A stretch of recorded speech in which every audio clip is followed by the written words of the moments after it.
नमस्कार, आर्या न्यूज में आप सभी का स्वागत है। मैं हूं आपके साथ प्रियंका तिवारी। खबरों को विस्तार से जानेंगे, लेकिन उससे पहले बड़ी खबर। मुंबई पुणे एक्सप्रेसवे पर भीषण हादसा हुआ है। 11 गाड़ियां आपस में टकरा गई हैं। हादसे में कई लोग घायल हुए हैं। महाराष्ट्र में एक बड़ी दुर्घटना हुई है। यहां मुंबई पुणे एक्सप्रेसवे पर एक भीषण हादसे में कई कारों के परखच्चे उड़ गए। एक्सप्रेसवे पर एक के बाद एक 11 गाड़ियां आपस में टकरा गई। इस भयंकर हादसे में कई लोग घायल हुए हैं। मौके पर फौरन एम्बुलेंस भेजी गई। कई घायलों को इलाज के लिए अस्पताल में भर्ती करा दिया गया है। कुछ जख्मी लोगों की हालत नाजुक बताई जा रही है। तो बड़ी खबर, मुंबई पुणे एक्सप्रेसवे पर भीषण हादसा हुआ है। इस हादसे में 11 गाड़ियां आपस में टकरा गई हैं।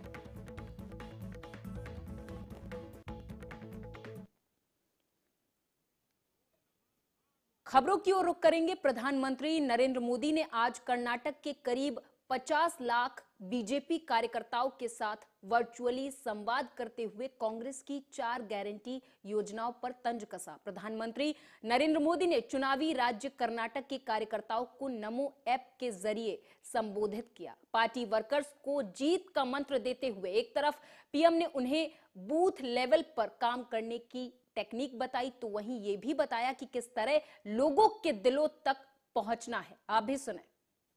कर्नाटका अपने गौरवशाली अतीत के प्रति सजग है और कर्नाटका देश के भविष्य को गढ़ने में पूरी तरह जुटा हुआ है। मेरा और कर्नाटका का नाता भी पुराना है। कर्नाटका के लोगों के स्नेह को मैं दशकों से महसूस कर रहा हूं। मुझे दशकों से आशीर्वाद मिलते रहे। ये तब का स्नेह है जब मैं किसी पद पर नहीं था और यहां पार्टी के काम के लिए एक साधारण कार्यकर्ता के रूप में आया करता था। इतना ही नहीं, इसके भी पहले जब मैं राजनीति में भी नहीं था, श्रद्धेय यादवराव जी जोशी के चरणों में आकर के बैठने का मुझे सौभाग्य मिलता था। उस दिन से मेरा जो कर्नाटका और कर्नाटका के लोगों के साथ जो मेरा नाता जुड़ा, वो लगातार वो और मजबूत होता जा रहा है। इसलिए ही अक्सर मैंने मन की बात कार्यक्रम में कर्नाटका की संस्कृति की बात की है। कर्नाटका के कितने ही लोग हैं जो कर्नाटका के विकास के पुण्य कार्य में अपना जीवन लगा रहे हैं। ऐसे लोगों की तपस्या को सबके सामने लाने का प्रयास मैं मन की बात में भी मौका नहीं छोड़ता हूं। जब भी मौका मिले मन की बात में मैं कर लेता हूं। आपको मालूम है, अब इस रविवार को मन की बात का 100वां एपिसोड है, सेंचुरी लगाने का। वो आपके आशीर्वाद से संभव है। कर्नाटका की सॉफ्ट पावर की भी उतनी ही बड़ी भूमिका है। कर्नाटका में इसके लिए अनेक संभावना है जिनको डबल इंजन सरकार ही अवसरों में बदल सकती है। चलिए अब देखते हैं, हमारे साथ चौथा सवाल भी हो रहा है। ये अरुण सेठ जी का सवाल है और वो दक्षिण कन्नड़ा से हैं। उनका सवाल है कि कांग्रेस ने हर जगह मुफ्त रेवड़ियों का वादा किया है। मुफ्त की रेवड़ियों की राजनीति पर आपके क्या विचार, हमारा मार्गदर्शन करिए। एक तो मुझे अच्छा लगा कि हमारे कन्नड़ा भाषी भी लोग और 6 दक्षिण कन्नड़ा में भी रेवड़ी शब्द समझ आ गया है। देखिए, हमारे देश में कुछ राजनीतिक दलों ने राजनीति को सिर्फ सत्ता और भ्रष्टाचार का साधन बना, इसको हासिल करने के लिए वो साम दाम दंड भेद हर तरह का तरीका अपना रहे हैं। इन राजनीतिक दलों को देश के भविष्य की, आने वाली पीढ़ियों की मेरे कर्नाटका के बच्चों की, मेरे कर्नाटका के नौजवानों की, मेरे कर्नाटका की नौजवान बेटियों की, उनको कोई चिंता नहीं है। मुफ्त की रेवड़ी की राजनीति की वजह से कई राज्य इतना बेतहासा खर्च अपनी दलगत राजनीति की भलाई के लिए कर रहे हैं, राज्य कर्ज में डूबते चले जा रहे हैं और आने वाली पीढ़ियों का भी वो खा जा रहे हैं। देश ऐसे नहीं चलता, सरकार ऐसे नहीं चलती। पीढ़ियों बनाने का लिए भी काम करना होता है। सरकार को वर्तमान के साथ साथ भविष्य का भी सोचना पड़ता है। सरकार सिर्फ सुबह शाम रोजमर्रा की रोजी रोटी कमाने वाली जिंदगी पर नहीं चल सकती, बल्कि उसको एसेट क्रिएशन पर काम करना पड़ता है, संपदा बनानी पड़ती है, ताकि दशकों दशक तक देश के हर परिवार का जीवन ठीक से चलता रहे। इसलिए बीजेपी शॉर्टकट नहीं, बल्कि विकसित भारत के निर्माण के लिए काम कर रही है। और आप कभी रेलवे स्टेशन पर गए होंगे तो देखते होंगे, कुछ लोग एक प्लेटफॉर्म से दूसरे प्लेटफॉर्म पर जाना है तो ऊपर का वो ब्रिज छोटा सा चढ़ करके जाते हैं, और कुछ लोग जल्दी में नीचे। उत्तर प्रदेश में इन दिनों निकाय चुनाव की सरगर्मियां जोरों पर है। इसको लेकर सत्ताधारी बीजेपी सहित अन्य पार्टियां अपने अपने महापौर और पालिका और पंचायत अध्यक्ष के प्रत्याशियों को जिताने के प्रयास में जुटी हैं। इसी कड़ी में सीएम योगी आदित्यनाथ आज मथुरा में जनसभा को संबोधित करने पहुंचे। सीएम ने कहा कि ट्रिपल इंजन की सरकार के लिए वृज भूमि को नमन है।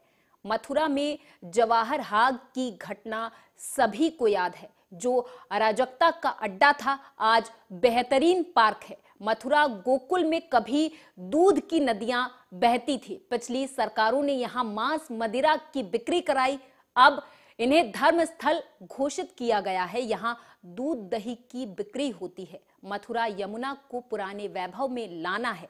उन्होंने कहा कि ब्रज में विकास की 32,000 करोड़ की योजनाओं पर काम किया जा रहा है।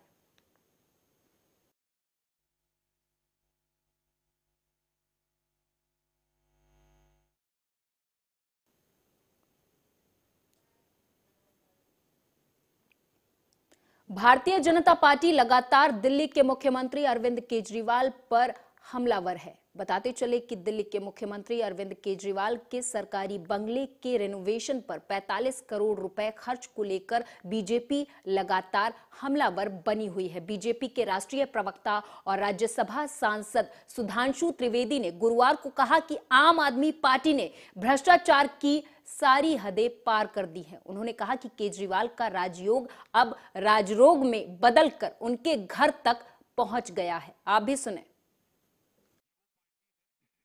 जो ये दावा करती थी कि उसने सत्ता में आने का रास्ता सबसे जल्दी तय किया, अपनी स्थापना के चंद महीनों में या चंद हफ्तों में ही उन्हें राज करने का मौका मिल गया। परंतु एक कहावत होती है कि राजयोग जब आता है तो अक्सर उसके साथ राज रोग आता है। परंतु आम आदमी पार्टी के संदर्भ में यह राजरोग कितनी जल्दी, कितना संक्रामक हो जाएगा, यह शायद दिल्ली और देश की जनता की समझ से बाहर था। आज वह राजरोग उनकी सरकार, सरकारों के विभाग, पार्टी, संगठन से होता हुआ घर के अंदर तक पहुंच गया। मैं मानता हूं कि नई राजनीति के स्वघोषित अग्रदूत केजरीवाल जी, जो आज भारत की राजनीति के सबसे बड़े सवाल हैं, वो एक मामले में बधाई के पात्र हैं कि इतने कम कालखंड में उन्होंने वो स्तर प्राप्त कर लिया कि कभी हम लोग भिन्न भिन्न भ्रष्टाचार के आरोप की पार्टियों के नेताओं के बड़े बड़े घरों के बारे में सुनते थे, उत्तर से लेकर दक्षिण तक, और जिन नेताओं के बारे में वो कस्में खाते थे राजनीति में आने से पहले, आज ऐसा लगता है कि अब वो रफ्ता रफ्ता वो मेरी हस्ती का साया हो गए। वो राजनीतिक दल के नेता कहते होंगे कि हाँ भाई, अब आप हमारी लीग में शामिल हो गए। 2-3 तकनीकी बिंदुओं की तरफ भी आपका ध्यान आकृष्ट करना चाहूंगा। ये वही पार्टी है जिसने कॉमनवेल्थ घोटाले के समय कहा था कि 200 रुपए की चेयर मिलती थी और 8,000 रुपए में खरीदी गई थी, यानी 40 गुना। और वो आज 2,000 रुपए में मिलने वाली कालीन 20 लाख रुपए में खरीद रहे हैं, यानी 1,000 गुना। दूसरा एक टेक्निकल पॉइंट यह है कि दिल्ली सरकार का एक जनरल फाइनेंशियल रूल 2019 है, जो ये सीमा निर्धारित करता है कि 10 करोड़ रुपए से अथवा 10 करोड़ या इससे ऊपर का कोई भी एक्सपेंडिचर होगा तो वो एलजी के पास जाएगा। 10 करोड़ तक के एक्सपेंडिचर है, 10 करोड़ से नीचे तक के एक्सपेंडिचर की व्यय करने की जो शक्ति है वो विभागाध्यक्ष यानी हेड ऑफ द डिपार्टमेंट के पास रहेगी, यानी डिपार्टमेंटल मिनिस्टर के पास रहेगी। अब आप देखिए, इस बंगला बने न्यारा के भिन्न भिन्न चरणों में 9-9 करोड़ से ऊपर के कई एक्सपेंडिचर्स हुए हैं जो अलग अलग हेड में किए गए हैं। मतलब 1 सितंबर सन 2020 को 8 करोड़ रुपए का, 22 जनवरी 2021 को 9.09 करोड़ रुपए का, 29 जून 2022 को 9.34 करोड़ रुपए का। यहां तक तो फिर भी कारीगरी समझ में आती है, मगर साहब इसमें एक एक्सपेंडिचर है for chief minister's camp office as residence. वो जानते हैं कितने का है? 9 करोड़ 99 लाख रुपए का। अब हम ये सवाल पूछना चाहते हैं कि 9 करोड़ 99 लाख रुपए के इतने सटीक कैलकुलेशन की क्षमता आपको कहां से हासिल हुई कि सीधे बिल्कुल उसी बॉर्डर लाइन पे रहे जहां आपको शायद टेंडर की भी जरूरत ना पड़े और अपने मन मुताबिक कर सके। और मजे की बात है, इसके लिए कंसल्टेंट भी अपॉइंट किया गया है। मतलब आपने कभी सोचा कि घर की साज सज्जा के लिए कंसल्टेंट अपॉइंट किया गया है जिसको 1 करोड़ रुपए दिए गए। अब वैसे ये कंसल्टेंट कौन है यह भी उनको खुलासा करना चाहिए कि आम आदमियों के बीच में कोई अपना आदमी तो नहीं है उस कंसल्टेंसी में। मगर आप सोचिए, मुझे लगता है उस कंसल्टेंट ने भी बड़ी मतलब दक्षता का परिचय दिया है कि 9 करोड़ 99 लाख रुपए का उसने कैलकुलेशन करके बता दिया कि यह किया जा सकता है। यह साफ साफ आम आदमी पार्टी के भ्रष्टाचार के मुखौटे को बेनकाब करता। और मैं याद दिलाना चाहता हूं, ये वही पार्टी ने जो 20,000 रुपए की चाय पिलवाया करती थी। वो जानते हैं वो भी 20,000 रुपए क्यों था? उस समय यह नियम था कि 20,000 रुपए। आम आदमी पार्टी के नेता राघव चड्ढा ने चौथी पास राजा के ऐशो आराम की कहानी सुनाई। इस दौरान आप नेता ने क्या कुछ कहा, सुनाएंगे। चौथी पास राजा की इस कहानी में एक नया अध्याय जुड़ा है जिसके बारे में चर्चा करने के लिए आज की प्रेस वार्ता बुलाई गई है। और ये अध्याय है चौथी पास राजा, देश के राजा के ऐशो आराम की। और इस ऐशो आराम के खिलाफ जिस प्रकार से इस देश के राजा ने, चौथी पास राजा ने अपने ऐशो आराम पर देश के मतदाता का, देश के टैक्स पेयर का, देश की जनता की खून पसीने की कमाई को अपने ऐशो आराम पे उड़ाया है, उस ऐशो आराम पे खर्च किए गए एक एक पाई का हिसाब मांगने के लिए आम आदमी पार्टी एक बहुत बड़ा प्रोटेस्ट, एक बहुत बड़ा प्रदर्शन करने जा रही है। लेकिन प्रोटेस्ट और प्रदर्शन की विस्तार से चर्चा करने से पहले चौथी पास राजा के ऐशो आराम पर क्या क्या खर्च किए गए उस पर चर्चा करनी अति आवश्यक हो जाती है। ये देश का राजा, चौथी पास राजा, इनके लिए जो महल बनाया जा रहा है वो महल शायद शाहजहां ने भी जब ताजमहल बनाया था तब इतना पैसा नहीं खर्च किया गया होगा जो इस राजा के महल के लिए खर्च किया जा रहा। आपको जानकर अचंभा होगा कि अनुमान लगाए जा रहे हैं कि 1300 करोड़ रुपए इस राजा के महल के लिए, देश के राजा चौथी पास राजा के महल के लिए खर्च किया जा रहा है। आपकी गाढ़ी कमाई, आपके खून पसीने की कमाई। इस राजा ने जब कर्नाटक में आईआईटी का उद्घाटन किया तो उस 1 घंटे के उद्घाटन पे 10 करोड़ रुपए खर्च किए गए। 1 घंटे के उद्घाटन के लिए 10 करोड़ रुपए फूंक दिए गए। यही चौथी पास राजा जब पूरे दुनिया में भ्रमण करते हैं तो एक 8,400 करोड़ के एक आलीशान जहाज में सफर करते हैं। यह 8,400 करोड़ का जहाज देश की जनता के पैसे से खरीदा गया जहाज है।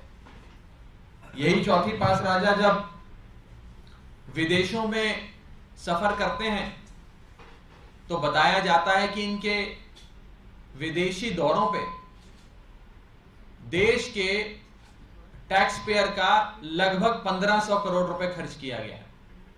यही चौथी पास राजा जब अपने घर की मरम्मत कराते हैं तो उनके घर के एक छोटे से हिस्से की चूना पोताई पर, केवल सौंदर्यीकरण पर 90 करोड़ रुपए खर्चे गए। यही चौथी पास राजा जब मात्र 1 दिन के योगा इवेंट के लिए कर्नाटक जाते हैं तो उस इवेंट में 56 करोड़ रुपए उनकी इवेंट की। बाहुबली नेता और पूर्व सांसद आनंद मोहन सिंह 16 साल बाद जेल से रिहा हो गया है। सारी औपचारिकताएं पूरी करने के बाद वो आज सुबह 4:30 बजे जेल से बाहर आया। गोपालगंज के तत्कालीन जिलाधिकारी जी कृष्णैया की हत्या के मामले में आनंद मोहन उम्र कैद की सजा काट रहा था। आनंद मोहन की रिहाई को लेकर बिहार सरकार की तीखी आलोचना भी हो रही है। इस बीच नीतीश सरकार के फैसले के खिलाफ पटना हाईकोर्ट में जनहित याचिका भी दाखिल की गई है और बिहार सरकार की अधिसूचना को निरस्त करने की मांग की गई है। आज मान लीजिए तो उनके प्रति हम आभार व्यक्त करते हैं। दूसरी तरफ हम बिहार सरकार, माननीय मुख्यमंत्री जी के प्रति भी आभार व्यक्त करेंगे। हम अपने बच्चों के को भी धन्यवाद देंगे जिसने अपने छोटे छोटे उम्र में, कच्चे उम्र में होली, दिवाली, दशहरा नहीं मना करके संघर्ष में साथ दिया। पैदल चल के स्कूल हो, कॉलेज हो, अपने पिता के लिए न्याय मांगे। दूसरी तरफ हमारे समर्थक जो हैं, शुभचिंतक जो हैं, ठंडा, गर्मी, धूप, धूल की परवाह किए बिना हर समय हमारे सुख दुख में शामिल हुए, हमारे हर कार्यक्रम में शामिल हुए। तो ये सभी लोग धन्यवाद के पात्र हैं और ये बहुत ही हमारे लिए बहुत खुशी का पल है। तो उसको बयान नहीं कर सकते हैं शब्दों। जी कृष्णैया जी की हत्या हुई तो 2 परिवार ने सबसे ज़्यादा किया। जैसे मेरा भी यहाँ पर आनंद मोहन जी के लिए भी सब लोग जानते हैं कि निर्दोष हैं, स्वतंत्रता सेनानी परिवार से हैं, हमेशा गलत का विरोध किए हैं।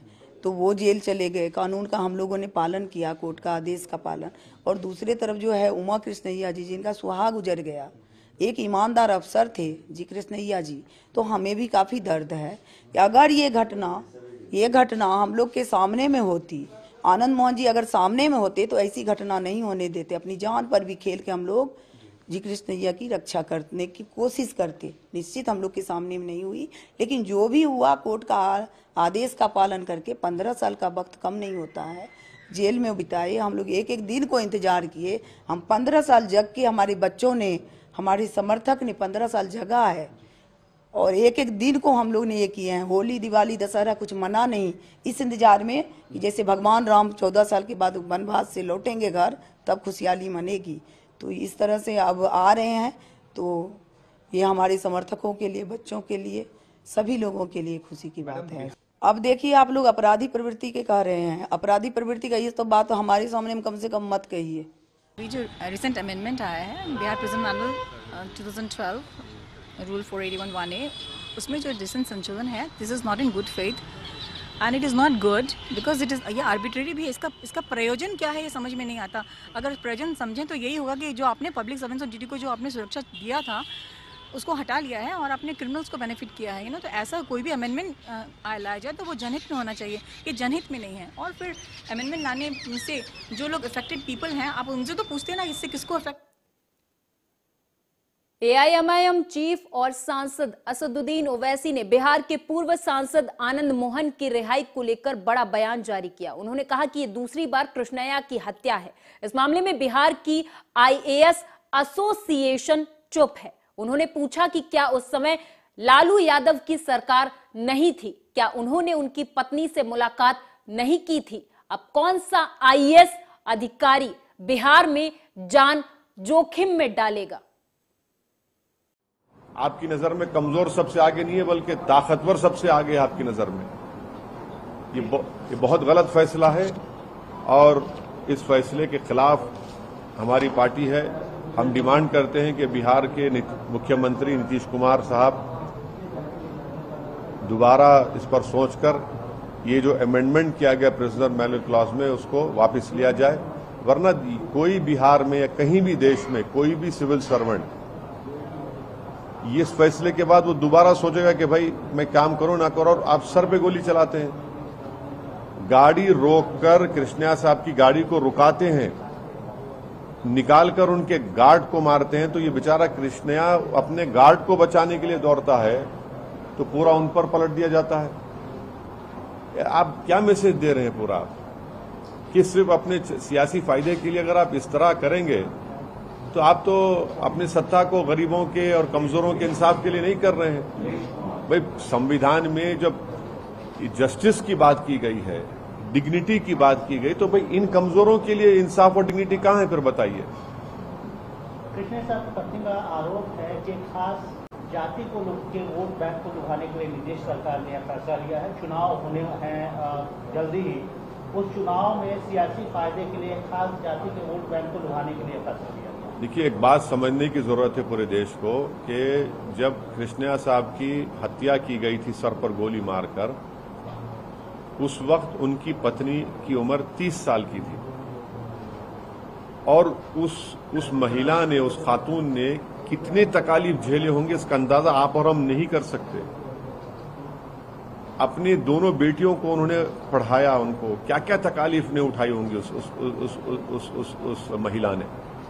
यकीनन उसकी तकलीफ, उसकी पीड़ा है, तकलीफ है, उसको समझ। शिरोमणि अकाली दल यानी शियद के संरक्षक प्रकाश सिंह बादल को अंतिम विदाई देने के लिए बृहस्पतिवार को सुबह पंजाब के मुख्तसर स्थित बादल गांव में बड़ी संख्या में लोगों का हुजूम उमड़ पड़ा। बादल के पार्थिव शरीर को अंतिम दर्शन के लिए उनके आवास पर रखा गया था, जहां बड़ी संख्या में लोग उन्हें श्रद्धांजलि देने और परिवार के प्रति संवेदना व्यक्त करने के लिए कतार में खड़े नजर आए। NCP chief Sharad Pawar, BJP अध्यक्ष जेपी नड्डा समेत कई नेताओं ने बादल को श्रद्धांजलि दी है। अनाज की समस्या हल करने में जिन लोगों का योगदान ये देश कभी भूल नहीं सकते, इसमें बादल साहब का नाम हमेशा लेना पड़ेगा। बादल साहब पंजाब के मुख्यमंत्री थे, मगर उन्होंने देश के कृषि के लिए, खेती के लिए, अनाज की समस्या हल करने के लिए जो काम किया वो कभी हम भूल नहीं सकते। मुझे इससे याद है कि एक जमाना ऐसा था, किसानों को उचित कीमत मिलती नहीं थी, और तब 1980 में मुझे साथ लेकर